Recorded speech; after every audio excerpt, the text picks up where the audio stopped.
Perhaps the best way to understand God's sovereignty over evil is to look at the cross. In Acts 2:23, we're told that Christ was crucified by the determinate counsel and foreknowledge of God. He planned it. He decreed it. But that same verse goes on to say that Christ was crucified by the hands of wicked men. Were they responsible? Were they guilty? Yes, absolutely. Did God decree it? Was it part of his plan? Yes. But he's not responsible for the evil. He gets the credit for the goodness and glory that came out of that evil act. And that's how God works sovereignly, even in the midst of evil. He overrules it for his own glory. God ordains and wills all things for our good.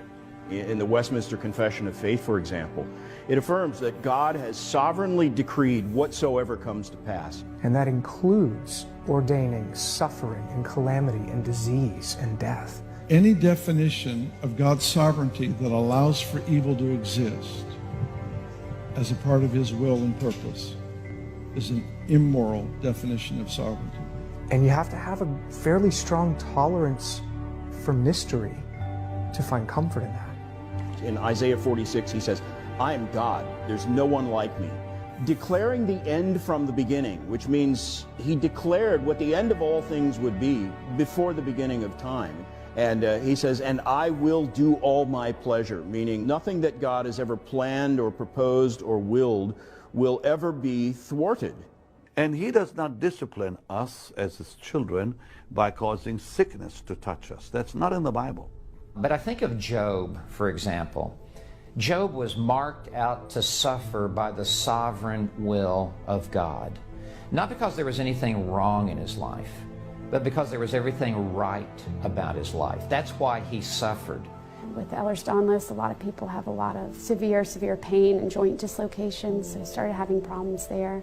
God was the one who said to Satan, have you considered my servant Job? There's none like him. I was withdrawing from the pain medications because I'd forget to take them because I was on too much. Eventually ended up on suicide watch. And during that time is when I really told God, okay, look, I don't care what you have to do. You can humble me, you can take my life and turn it into whatever you need it to be, but I need you in control. God's in control. The Bible doesn't teach that. One of the hallmarks of prosperity doctrine is the notion that Satan is sovereign. We think that Satan needs God's permission to attack us. He doesn't need permission. He's a jerk. Did God need to give him that authority, or did Satan already have it? It was the sovereign initiative of God that introduced Job into this time of extraordinary suffering in which 10 children were killed in a day. You know, Job's wife says, curse God and die. But Job has an answer that is very encouraging. Shall we receive good from God, and shall we not accept evil? And Job humbly responds by saying, the Lord gives, the Lord takes away, blessed be the name of the Lord. Today someone would say to Job, Job, you just didn't have enough faith. No, it was his faith that put him into this suffering. God's not sending the trial your way to try you. The devil's a jerk. Jesus told Peter, Satan has asked to sift you like wheat, but Jesus said, I prayed for you that your faith will not fail. You know, if you were Peter, you'd be saying, Lord, you told him no, right? But that's not the case. The Lord told him yes. Peter was sifted like wheat. Christ's prayer was answered. His faith didn't fail. I found out that I also had POTS, which is postural orthostatic tachycardia syndrome, basically meaning every time I stood up, my heart would race and I would sometimes pass out. But it's what's been causing me to have low oxygen.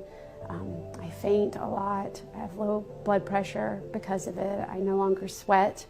Philippians 1:29 in the New Testament says, it's been appointed unto us not only to suffer and to be persecuted, but to believe. Those are inseparably bound together. And then by August, I developed a really bad tremor. And it turned out I had severe spinal cord impingement in my neck. 4 of my discs were pressing on my spinal cord. So I had to have something called an anterior cervical disc fusion. And then in April, I stopped being able to swallow. And I was given a tube that went up through my nose and into my stomach to feed me. I had that for about a month, but I wasn't able to gain any weight because it turns out that not only is my esophagus affected, but my stomach is also not working very well. So we had to bypass my stomach, and now I'm fed directly into my intestines, so it bypasses my esophagus and my stomach completely. God has purposes in our suffering to humble us, to conform us into the image of Christ, to wean us off of the world, to purify us, to help us identify with other people who are suffering. God does not use disease to chasten us. What weak theologies of suffering and not talking about suffering has done is it's really exposed that most times we're not really after intimacy with God, but something else. Send prosperity now in Jesus' name. And we're hoping God will give us that something else. You know, even though I don't know all the answers, even though I don't know if I'll be able to eat again, the difference is that I'm not looking for answers.